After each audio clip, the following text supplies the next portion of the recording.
බුද්ධ වර්ෂ 2036ක් ගෙවුණු තැන. ඉතින් ලෞතර බුදුන් වහන්සේගේ ඒ අසිරිමත් වූ පණිවිඩය අරගෙන ආවේ ඉසේ මෙසේ යතිවරයාණන් පින් ඇති රහතුන් වහන්සේ ළමක් නෙවෙයි. මොකද උන්වහන්සේ අශෝක අධිරාජයාගේ ආදරණීය පුත්‍ර රත්නය. ඒ වගේම මුළු දඹදිවම පාලනය කරන්නට පින් තිබුණු කෙනෙක්.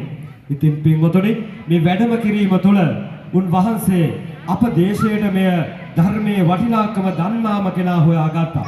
ඉතින් ඒ අනුව තිස්ස මහා රජතුමන් කියන්නේ දෙවියන්ගේ කැමැත්ත ලැබපු මහා පින් ඇති ශ්‍රේෂ්ඨ ප්‍රඥාවත් වෙන උතුම් වූ රජ කෙනෙක්. ඉතින් එතුමා සමග කතා බහේ නියලිලා ලබා දුන්නු අසිරියයි පින්වතුනි අදත් මේ හබරකඩ ෆ්‍රෙන්ඩ්ස් අභිමානයෙන් යුතුව සමරන්නට තීන්දුව කරලා මහා තොරණක් නිර්මාණය කළා.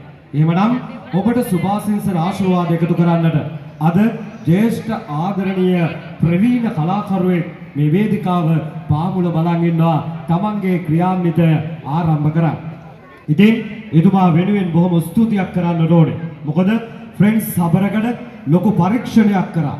ඒ විතරක් නොවේ ලොකු අභියෝග ගොඩකටත් මුහුණ දුන්න වගේ මට ආරංචි වුණා. ඉතින් ඒ නිසා මේ ප්‍රදේශවල සිටින ජ්‍යෙෂ්ඨ කවියන්යයි සඳහන් වෙන කිවිඳියන්යයි සඳහන් වෙන බොහෝ පිරිසක් මේ තොරණට එකතු වෙන්නට බලාපොරොත්තු වෙමින් හිටියා.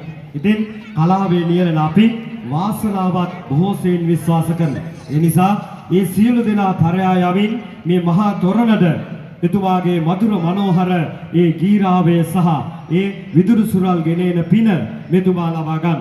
ඉතින් එතුමා සමග තවත් කිවිදියකුත් සවසුළු මොහොතකින් මේ ලස්සන වේදිකාවට ඇවිල්ලා මේ මහා තොරණේ අර්ථ කතාව